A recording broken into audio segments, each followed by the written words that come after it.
Sharon, thank you so much for doing this. I was so lucky to have stumbled upon you because I was Googling one day alternatives to orthotics because Damian was really struggling with wearing these AFO braces. And he had a couple of rough days where he was having a lot of discomfort. He was doing all his therapy in a hospital setting at that time. And we had one day in particular where he just cried. And I thought, I have to find something. And I just literally Googled alternatives to AFO braces for children with cerebral palsy. And all of these Anat Baniel method videos came up. And I started researching it and then learned that it was based on Feldenkrais, or Anat Baniel was a student of Feldenkrais, I believe, and I had remembered doing all the Feldenkrais work from acting, and all these light bulbs started to go off. And then you have the amazing background of doing both. So when you look up Feldenkrais and you look up Anat Baniel, you can find Sharon.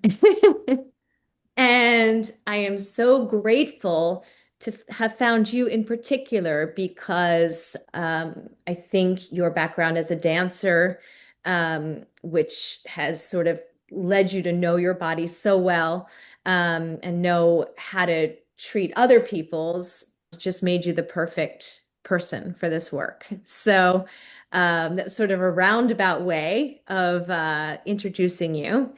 But you've made amazing strides with Damian, and he has found his balance so much more. I will say, when he has the sessions with you, he has less discomfort.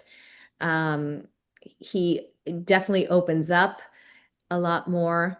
So if you could just kind of tell us about you, your background, what led you to this work, that would be great. Absolutely. Some of those things I had never heard before, so about the day in the hospital, so it's nice to hear. And I do remember when you called me and because of where you lived, I felt I had to refer you to someone closer to you, even though I thought I'd love to work with this family. And as things worked out, that person couldn't do it, so I was lucky enough to work with you and Damian. So I got into this work, like you said, I was a dancer. And as a dancer, I was always studying all kinds of movement techniques to help me improve.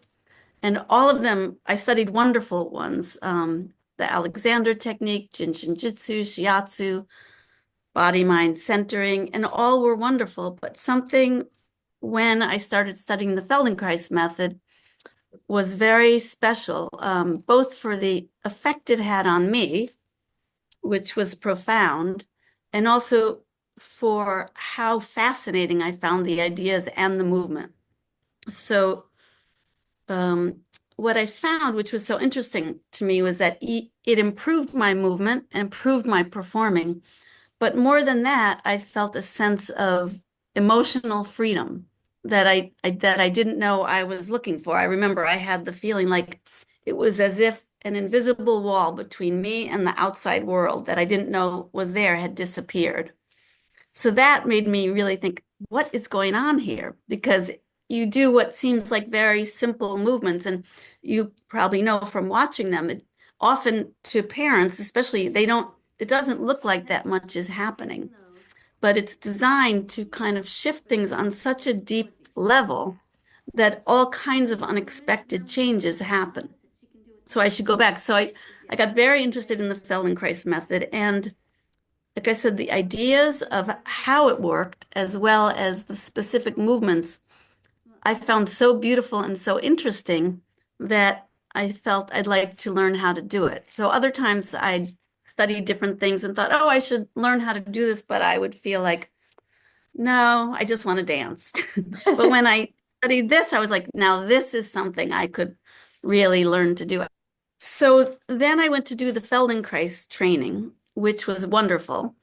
And I worked with the Feldenkrais method for a long time, and then I discovered the Anat Baniel method. She came to New York to teach a course in working with children.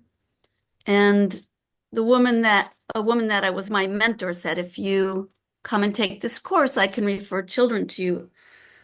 And there were two groups of people that I mostly worked with was performing artists, because that's how I got into it.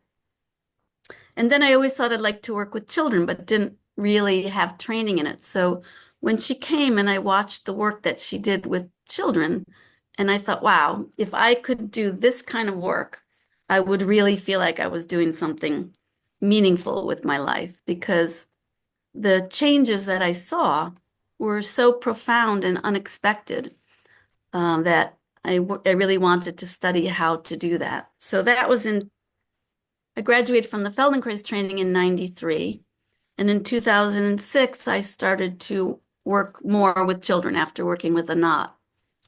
And since then, I've been doing a combination, but I work in Brooklyn with children and adults. And then there's now centers in different countries around the world for ABM work for children.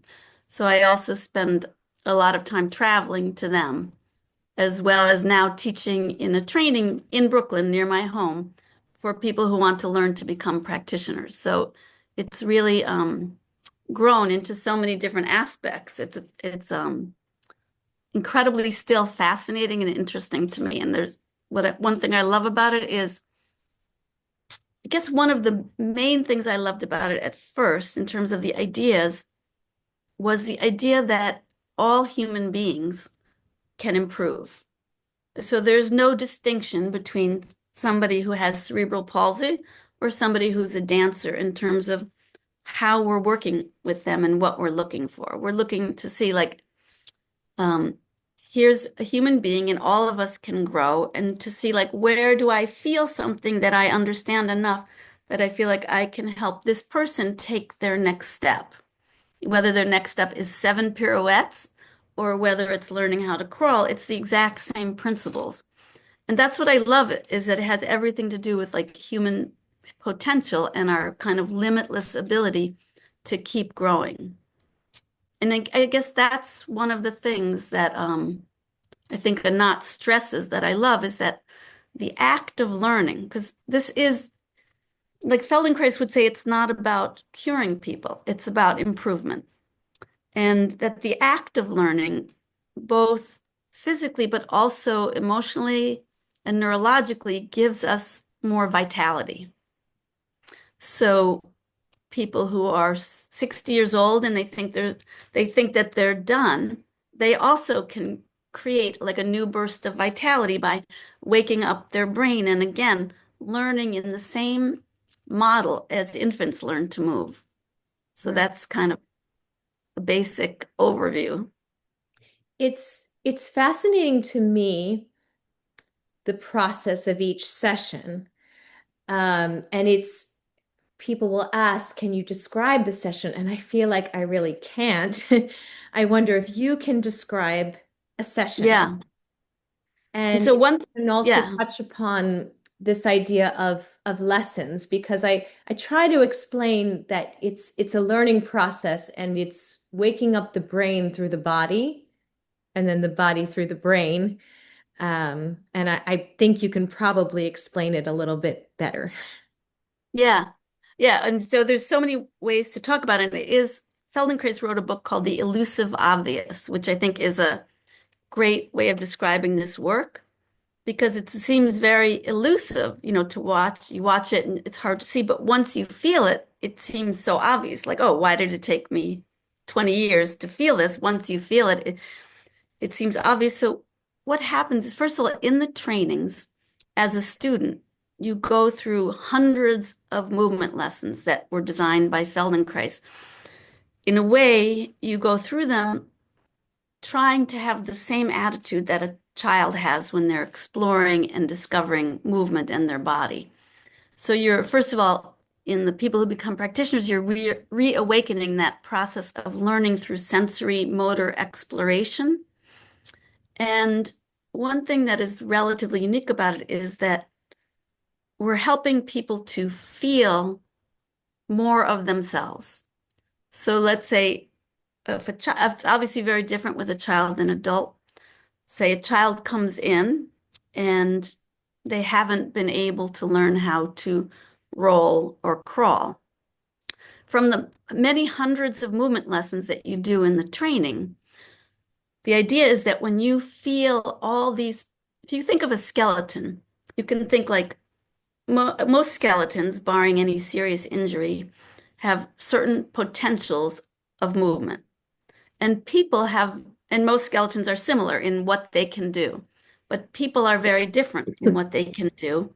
So this is the idea of what's available to us is not usually a case of our structure, but a case of which of those connections we've learned, which of those connections are mapped in our brain.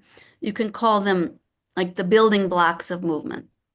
So when a child has obstacles, which is most of the children that I work with are there because they may be able to learn to move, but whatever obstacles they have prevented them from being able to learn all those building blocks independently.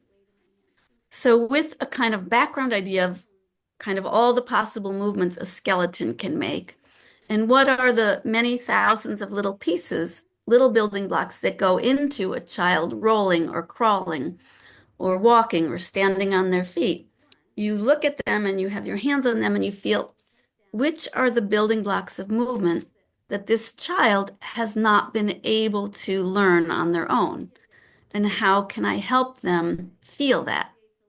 So you could say if they don't know that their pelvis moves, not in a way that I move their pelvis from here to there, because I can do that because they're little, but in a way that they are, you can look a lot in a child's eyes and see where's their attention. And the ideal moments is when their attention is on what you're doing. So if you move your pelvis, you find a speed and a direction where you feel like they're feeling what you're doing. And in the moments that they're feeling it is the moments that their brain is mapping in new possibilities. It really like calls to mind for me the concept of neuroplasticity and the idea that neurons that wire together fire together.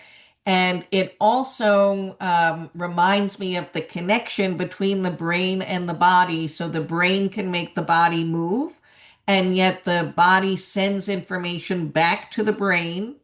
And so it is a two-way street. So it sounds to me, and correct me if maybe I'm not understanding, but in helping with those small movements that that particular body part should be doing, you're then getting the message back to the brain so that the brain understands, oh, this is how this body part should move.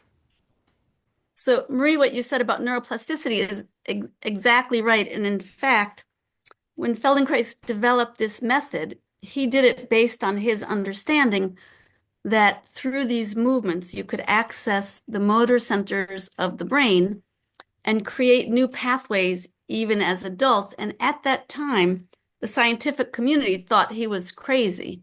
He thought it was like quackery. But he built his whole method on that. And then, of course, now most people have heard of neuroplasticity and that it's a real thing. So he was an amazing person to have created this at that time just through his own discovery. So the idea in terms of neuroplasticity, for people who might not know, that we have a part of our brain called the homunculus, and it's the motor centers of the brain. And it literally is, when we're born, it's kind of blank. Marie, you might know the actual science of this better than me. But as we learn to move, we're creating pathways on that map. And for the most part, what they used to think is that you do that for your first few years of life, and then whatever pathways are there is what you have to work with. And so now we understand through neuroplasticity that you can create new pathways on that brain at any age. And his whole way of working with movement was that he found a way to efficiently do that. And that has to do with how the lessons are taught and how they're structured so that they and this happens also, Jen, in terms of what you're aspiring to in the lessons with children, which is how it's not, so you have kind of, there's two big parts. One is the movements, of which I said there's like hundreds, maybe more, of different lessons which each teach specific coordinations. But all of them are meant to bring the nervous system into a learning state where we can then, because you can move a lot and not create new pathways. So then the question is, how do you, number one, see what would be useful for a child or an adult? What seems, when you watch someone move or put your hands on them, you can kind of feel what is already mapped, what's already available to them, and what's not mapped, and what's mapped but maybe a little vague. And so you're really looking to see, how can I help? This goes for children or adults, any person, to create new pathways at any age so that they have access to more of their possibilities. So, for example, like with Damian, he's often, muscling so much, now that he is Yes, walking, he will really, at times just put a lot of tension maybe in the hip to try to keep himself up. And so can you take a pattern like that and sort of try to help him repattern it? absolutely. I mean, that's a big part of it, which is, so we all have, none of us have perfectly efficient pathways of movement. We all have our idiosyncrasies and the things that we do. Most people have something that they feel like, this movement just doesn't feel right. I don't know why. And so we often have an inner feeling that we don't understand of why something doesn't feel satisfying or right or good. And so what you do is you're looking to see which pathways are ideal, and by ideal in this way of working, it's not like, another thing I love about it is not that, oh, there's an ideal and everybody should match that ideal. So ideal, one way that Feldenkrais described ideal is even distribution of movement through the whole body. So you can say with anyone and say, where are they using way more effort than they need? And where are they not engaging? And how can we help distribute it more evenly through their whole system? So when you have something like you talk about with Damian, you see, how could I help him feel that there's a pathway that his leg could move on, which would be much easier. And also maybe when you use a lot of muscles in your legs, there's a tendency for it not to move up into the center of the body. So how could I help Damian feel that his leg could move much more easily if his pelvis and his spine participated in that movement? Usually when something is overworking, it's because we're asking fewer parts to do most of the work. And One image that I love for this movement in terms of ideal movement is, if you think, and this is where it's different than many other ways of working with movement, that if you think of our body as a system of interlocking gears, it gives a really good image for how we work, which is, let's say one big gear in the middle isn't moving. So in order for that to move, you have to get all the other gears to do their part. So we're really looking for kind of a smooth, harmonious organization through the whole body. And I should say at the beginning, I said I looked for these alternative ways of, not using orthotics, and that he does still use his orthotics. So I don't want to, negate that they're definitely helpful for a lot of situations. Yes. Can you talk about why the method likes the opportunity to work without them as well? If that's a Yes. So, I good mean, question. it's a really good question about like things like orthotics, things like wheelchairs, things like, when are they optimal to use and when are they not? And it's not a hard and fast thing. One reason why we would work without orthotics, and again, orthotics are different, and some people create orthotics that have an amazing capacity to actually evoke the kind of movement that we're trying to evoke in our lessons. And that would be ideal. Right. So what we're trying to do in the lessons is when you have an orthotic, especially if it's some orthotics are very static. So the child might get support from them, but then they don't get to learn the sensation and the possibilities of the part of their body that's stabilized. So they might need it to do certain movements, but then we don't want to stop them becoming more aware and more available to, for example, their foot. Like to know if you use your foot in orthotic, you maybe can just use it like this. And the foot has 26 bones and proprioception. So Wow. the more of those bones and differentiations and possibilities you feel, the more use you get out of your foot, but also then it connects up into the lower leg and the thigh and the hip. So again, we're always thinking in terms of how do we give somebody access to more and more of themselves. And so then if orthotics are really useful, it's always finding the balance of giving them the support they need at the time to do things they couldn't do without them, but not stop the process of continuing to learn all parts of their body. That's helpful. And another thing I wanted to touch upon, you talked a little bit about when you went through the trainings that it was emotionally freeing. And I wanted to make sure I shared with parents that something I observed during and after a session, sometimes even several days after an Anat Baniel session. And we should also talk about how they work, how they're usually an Yeah. intensive. Um, I do notice Damian at times is more emotional.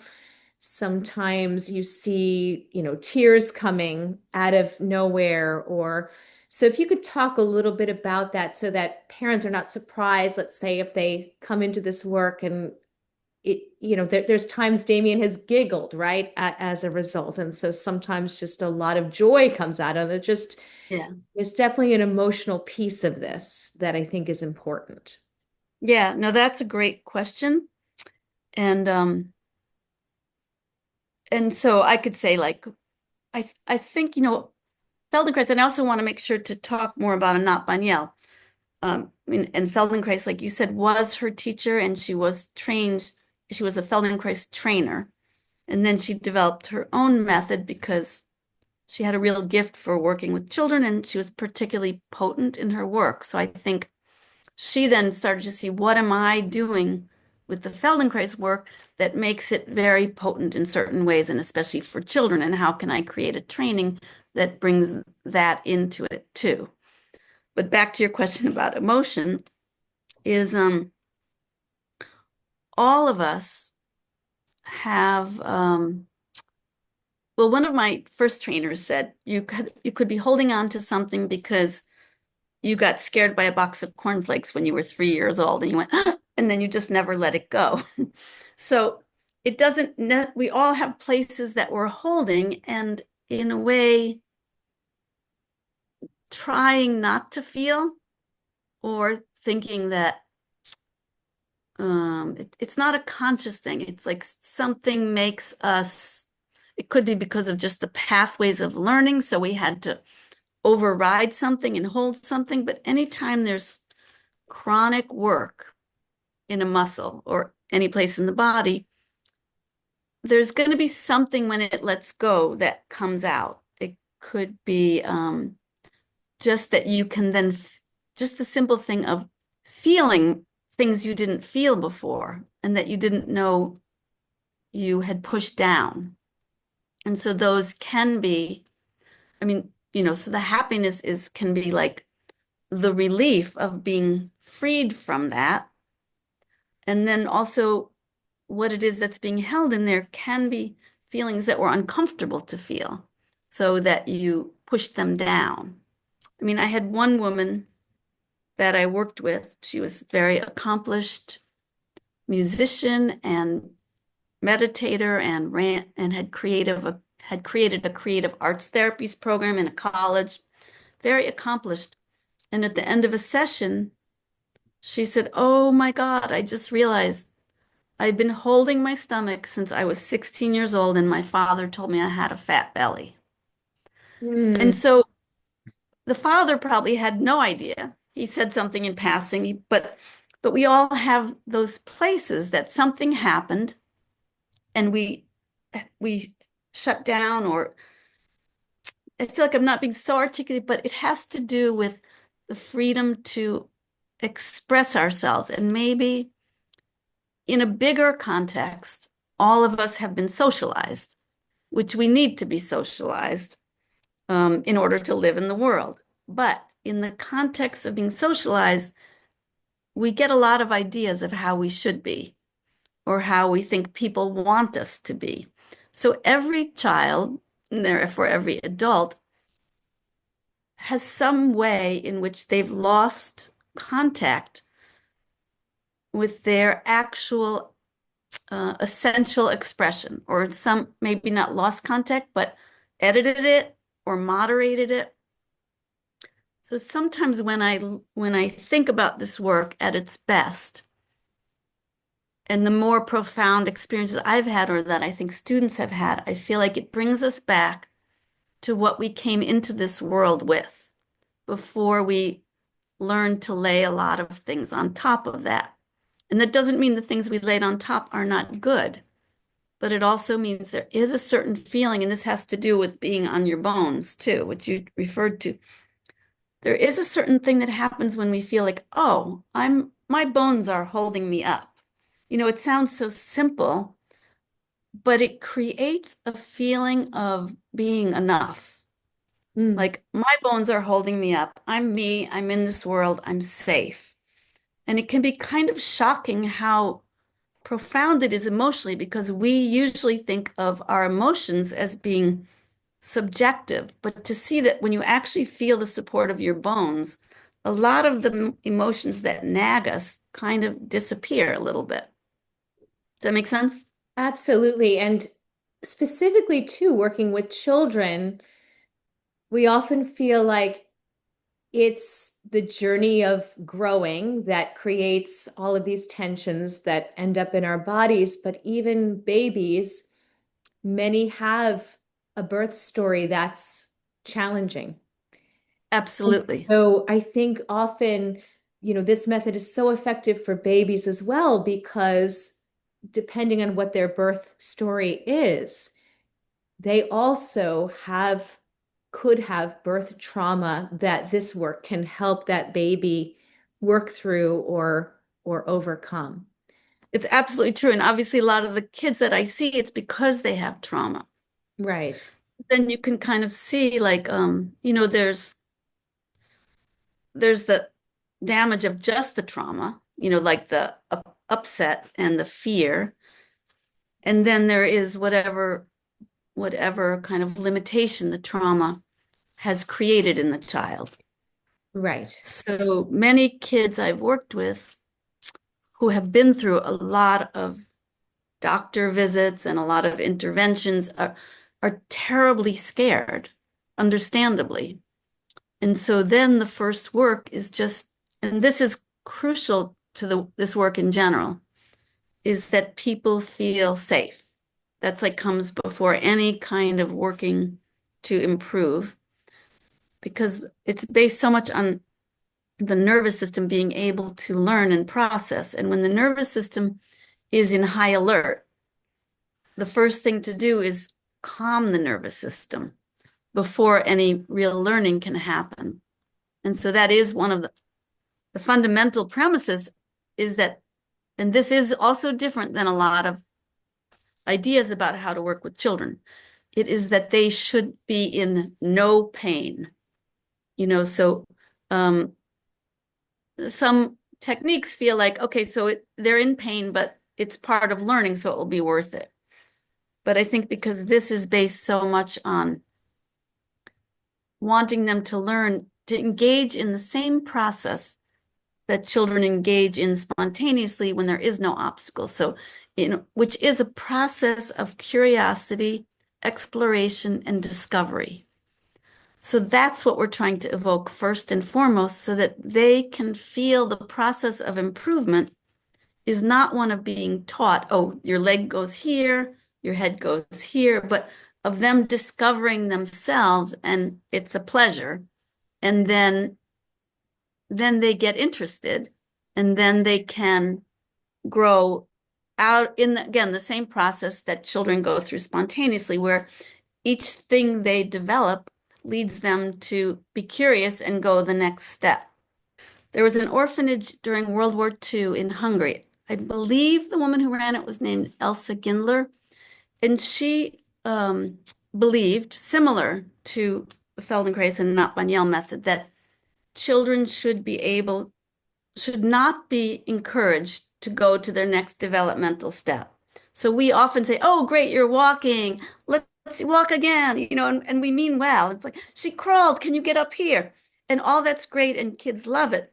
But what it does is it takes their attention outside of that very deep inner process of discovery and exploration. So in this orphanage, she never encouraged children to go to their next step. She just introduced things into the environment like balls and stairs that they could explore. And 50% of the Hungarian gymnastic team came out of that orphanage Wow. because they just fully completed each stage organically and then organically went to the next. And so most of us have places that we've short-circuited those steps because of, we live in a world where people do, Anat will really say, don't flatter your children, which is very hard not to do. But the reason is not because flattery is not great and they feel great, but then they start to do things for the sake of the response they get instead of for its intrinsic reward. I Mm. mean, it's such a huge cultural thing to even think Shoot. about. I compliment him all the time. Well, you have to. It's so great. I mean, Hard. I know you've been all around the world. Can you talk a little bit about some of those experiences, some of those really rewarding um, things you've seen this work do in some of those places? Yeah. So, I went to Denmark a lot and I go to London a lot. And I'm actually going to go to South Korea, which should be very exciting. And what happens at most of these places, I went to one of the most profound things was when I first started traveling, I went to Denmark. And in Denmark, there were children that were more severely affected than any that I had ever worked with. And this doesn't sound like a encouraging story, but it's profound, which is that there was particularly one girl who I just really loved and really loved her mother. And she was at 12 or 13 and she didn't have voluntary movement. And I thought in the beginning that I saw the beginnings of it and that maybe she could. And as time went on, I realized as much as she loved the lessons and I saw things change, I think her mom and I both realized that that wasn't going to happen for her. And then I was thinking, am I wasting their time? Are we wasting their time? What are we doing? And then I heard Anat say very shortly after when I was wondering about that. And I think this is really important. She said, a learning brain is a happy brain, which means that, of course, we want the children to be able to do as much as they can do, and they usually can do a lot with this work. But that even if going through those movement developments is not there for them, the fact of engaging their system, their nervous system and their brain in continued learning really does greatly improve, I believe this, the quality of their life, the quality of their feeling of themselves, the quality of their interactions with people around them. So that's like one aspect of it. And then other aspects, it's just really seeing kids, many kids who had severe limitations, and often you don't see them disappear, but you see them be able to do much more and have fuller lives and engage in whatever way they're able to. more and more fully over time. And of course, there's all kinds of different ranges of some kids who weren't really moving and then they end up rolling and then crawling and then walking and then talking. And then some kids where it's not, you wouldn't say that those stages go as far, but you can see that actually there's this is something I really, really love about this work. Oh, so two things I was going to say. There's a couple kids I know who are teenagers now, and they've been doing this work since they were young, and all of them have made great strides. Or I'm thinking of two particularly. They've made great strides, and neither of them would you say that there's no sign of a limitation. But interestingly enough, what they have is a sense of presence, a sense of being. It's really so palpable that when I saw it, I was just amazed of a feeling like they are inside themselves and they know themselves and they feel what feels good to them and they know how to communicate it. And actually, Feldenkrais had one thing in a training where he said, he has another book called The Potent Self. And he says, what is it to be potent? And then he said, you see this man over here, he's in a wheelchair. He is the most potent person in this room because he knows who he is. He feels himself. He's present to himself. And so that's the other side of this, is what does it mean to be present to yourself? And that's huge. In our society, we tend to only recognize or to recognize more the quantifiable improvements instead of the quality of presence to yourself and Yes. inhabiting your own body and your own life. And one story I love, because this indicates also something I really love about this work, is one of these girls, she's a teenage girl, and she really wants to play piano. And she does play piano. She has cerebral palsy. But her left hand is not so able to open and play. And when we worked, this is another side of it. I gave her the image that you have a golden light in the center of your chest. And imagine that golden light pouring out of your arm, pouring out of your fingertips, extending way beyond the end of your fingertips and into the keys. And then her arm and her fingers were able to extend and play the keys. And so what that means, as far as I understand, is, there's a thing about having different levels of control of your movement. So there's a part of our brain that usually controls the movement. But then there are many things that I've seen to do with when children are old enough or they have access to visualizing, or same thing with adults, that when you visualize something, you can bypass your habits of limitation and find another pathway. And it's really the most beautiful thing in the world to see a teenage girl being able to do that. But Damian, do you remember the moment when I held his head? So there was a moment when he was standing and he was playing with some toys, and I just gently held his head, and the combination of where he was in himself and his whole body just reorganized and lengthened, and he was able to be very stable. It was really beautiful. I think it was one of the first times he ever stood on his bare feet. And he looked at you and he looked at me. Yes. Just able to stand. And he just realized that he could stand, and he just started laughing. It was amazing. It was so beautiful because you could see that's the recognition of it. And then the giddiness, really, of like, yes. I'm standing on, like, that's what it felt like for him that time. Like he was on his bones, And that goes back to something you said to me very early on. I remember the first time we talked on the phone, and I kept talking about walking. And you said, is the goal walking or is the goal joy of movement? And it was like, oh, definitely joy of movement. It's such a good point, because there was a book written actually by a woman who had cerebral palsy, and she learned to walk, but then she stopped walking. She decided to stop walking because it was too painful and too hard. And so that's the other point. Like, we want people to to do things because it enriches their life and enriches their sense of self. And if they can bring that to walking, then fantastic.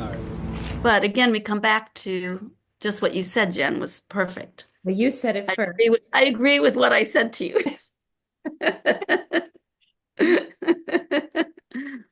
Yeah. And Sharon, so would you consider this method similar to maybe other energy modalities? Does it live in the same family as, say, something like Reiki or Tai Chi or Qigong? It's actually a great question because Feldenkrais specifically did not talk about energy. Was it because, I mean, but he was a martial artist. He was a judo master. He was like the first Western judo master, as far as I understand. So I don't know if he didn't talk about it because he didn't believe in it or because he didn't feel it. But some people think, and I wouldn't be surprised, that he felt he wanted it to stay in the realm of the concrete. And certainly, as things shift in your body and things that we're holding let go, certainly there's a shift in energy. But he was a scientist. So he was a physicist, a mechanical engineer, and a judo master. And he had an injury from soccer in his knee that wasn't healing. And he had surgery and it didn't help. And he started to explore how he could retrain himself to move in such a way that, as far as I understand, the injury never healed, but he had full functioning. So he really came at it. He was an incredible mind. Like a scientist, he would just read everything and anything voraciously. If somebody came to him with something, he would read about it from every possible angle. But so even though I personally feel there's a lot of overlap, there's a lot of overlap with a lot of different things, but he would call it, we're looking more at the skeleton and the nervous system. And I don't think that he would say it has to do with energy. But I mean, I guess everything is energy. And for people, if you've ever done the Alexander technique, I studied that before I did Feldenkrais. And I think it lives more in that where it's really working with the alignment of how the skeleton works together. Like I said, like even distribution of movement. And then how to help somebody feel how to use themselves with the least amount of extra effort. So efficiency of movement. But now that you say that, like when I first did the Feldenkrais training, I came back and I thought, well, I still want to move, but I didn't want to do the same kind of dancing I was doing. So I did start studying Tai Chi then, because it felt very complementary. And I studied with a really amazing man, and he said, and I thought this was so great. He said, Chi is actually, Chi meaning energy, as in Tai Chi, he's actually having the perfect alignment of the bones. Isn't that interesting? And that when that happens, we have the experience of Chi. So whether you look at it from the view of neuroscience, or, I guess from Feldenkrais, it was like a mechanical engineer, I think they equal each other. Does that make sense? Great. Yes. And then I also wanted to touch upon so parents know kind of how these sessions work, that it's something you can do for an intensive, so 3 to 4 days, and then you leave it for about a month and come back again. Is that correct? I think Anat really discovered this in her practice circumstantially because people had to travel to see her. So then they would come for a week and they'd get like 2 lessons a day. And she started to see that children progressed much more than, say, they came in for 2 lessons a week, to come in like 4 days in a row for 2 lessons a day. And I've seen that a lot myself, because for a while I would see kids once or twice a week and they never would make the same, or hardly ever. There were a few circumstances where they did. Most of the time, it's the idea that because we're working with learning, so if you have a certain way of moving and then you get a shift that gives you a little more freedom, and then because the idea is that you can then you integrate that shift into the way you move. And then if you go away for a week, then you kind of might forget that and go back to what you're used to. If before you have a chance to do that, you come in for another lesson and then you take another little step. And if you do that for 8 lessons over 4 days, the idea is you make enough little improvements and then you get to integrate them so that there's a chunk that when you go back into your life, hopefully that chunk will be integrated enough that you start to use that in your daily life, and then it becomes part of how you operate. And then you come back a few weeks or a month later for the next chunk. That makes a lot of sense. Um, you've given so much information. It's just amazing. Where can parents find Anat Baniel practitioners or Feldenkrais practitioners? Because you've really talked about both, and I think Yes. both complement each other so much. So Yes. And actually, you had mentioned before, what can they do things at home? yes, Is this a good time to talk about yes, that before? absolutely. Because I feel like I didn't talk quite enough about what's unique about the Anat Baniel method. So she created, my understanding is in her quest to see what is she doing that makes the work particularly potent with children. Over the years, she developed what she calls her 9 essentials, which are kind of principles or things that you apply while you're doing the movement. So I'm just going to read a few of them, and you can get them online, but it's like to go slow, to try to evoke the child's paying attention, to do something they're comfortable with, but then when you make changes, make them very close to what they can already do, so it doesn't evoke them shutting down.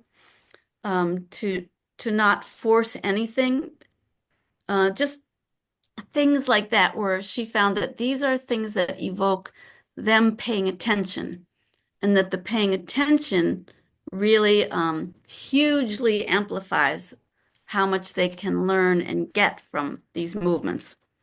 And so during COVID, because no one could come in and get lessons, she started to teach parents online just about the 9 essentials and how they could use those in their daily life at home with their children.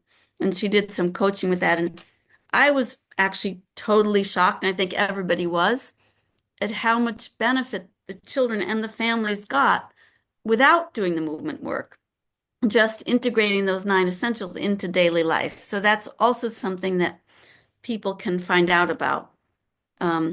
So to look for a practitioner, Anat's website is anatbanielmethod.com, and you can go there and there's a find a practitioner page. And for the Feldenkrais, it's the Feldenkrais Guild of North America. And they also have a find a practitioner page. And then I would highly recommend to any parent of really any parent at all, or any person at all, because I just happen to really love this book. It's called Kids Beyond Limits. And it's a book that Anat wrote, which really go through the 9 essentials. And if you're a parent, I've met parents who lived someplace where there were no practitioners, and they just read the book, and their children made incredible progress. And if you do it, you can read one essential, like one that's easy as slow, and then you can play with that with your child for a week. Anyway, it's very interesting, and I think it helps. Anyone could benefit from it because it's really, again, things that can make you and your child more present to yourselves and each other, both. And then you also can just Google Anat Baniel Method 9 essentials if you don't want to get the book and just get a list. And that's a good place, an easy place to start too. And also, I also want to touch upon funding the therapy. We've talked a lot about it. I'm still struggling with it, but I know a lot of Yes. parents have been very successful with using self-direction, which is through OPWDD. So anybody out there that has OPWDD, self-direction can fund the lessons, the Anat Baniel lessons. And it's challenging because sometimes you have to write a lot of letters, you have to keep advocating, but that is one possibility if you can find, you know. And for people, it's a Medicaid program, but for people who don't know this, it has nothing to do with your income. Yes. Anyone can qualify for it, and it does often pay, but often you get in the position where, depending on who you talk to first, you might have to spend a few months doing it. The other thing that pays is if people have a tax-free health savings account, those also pay. So the tax-free the savings account has also worked with a not Baniel method. Yeah, I mean they will so that's something that is with people's work. So it's not that it's free, it's just that the money that you use for it will not be tax deductible, or you won't have to pay Okay. taxes on it. So, just for anyone that's unsure, like a lot of complementary and alternative modalities, whether it's this modality or Reiki or acupuncture, meditation, your provider can write a letter of medical necessity and say, this particular therapy is what I'm recommending for my patient. That letter would go to the account where your company is putting those tax deferred dollars. Because if you'll decide at the beginning of the year how much money to go in, there's a certain limit to like $3,000 per year, depending on the plan. But if you don't use it by the end of the year, then Right. you lose it. So this is a good opportunity if people are on the fence and Yeah, good point. Yeah. they the money would go to waste if they didn't use it. And so if their provider writes a letter of medical necessity, it would cover something like this. I'm thankful that I have some video of you working with Damian because even as you were describing it, it's still very hard to explain what a session looks like. And even when you're in a session to truly understand fully kind of what's going on.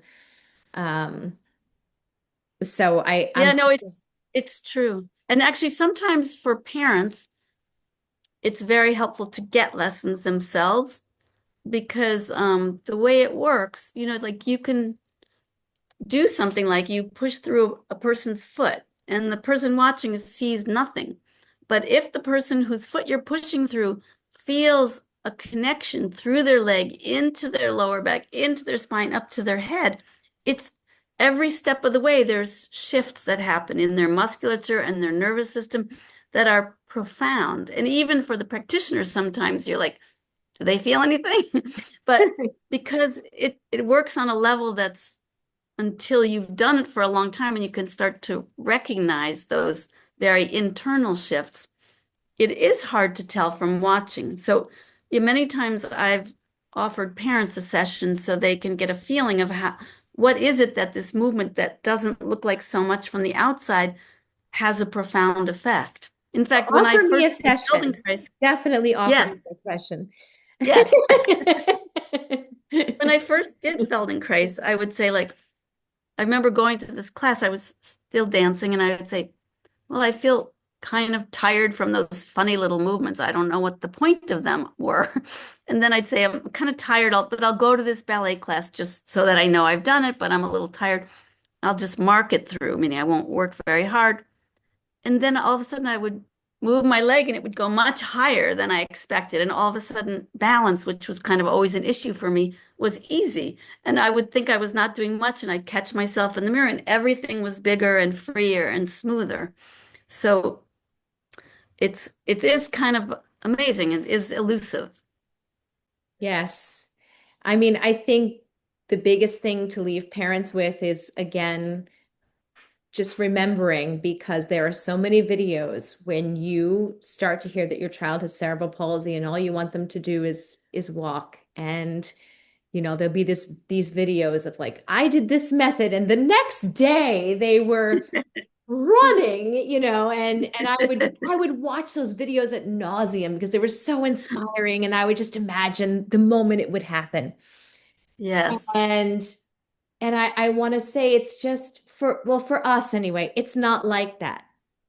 It really has been beautiful process of watching Damian truly, have that joy of movement. Find those tiny little shifts where all of a sudden, like the moment we talked about, he's finding his balance and he looks at us and just smiles and laughs. And it has Absolutely. been a very slow process. And now he is walking without his walker. And but it didn't happen the way I thought, where we Yeah. on camera and we do stomping and woo, it wasn't like that. It's just these teeny tiny little steps from the work you do. It's such a beautiful example of these teeny tiny little lessons of you learn this little shift and that little shift, and over a long time, out of the blue, he's Yeah. balance and he's starting to take steps. And that's exactly.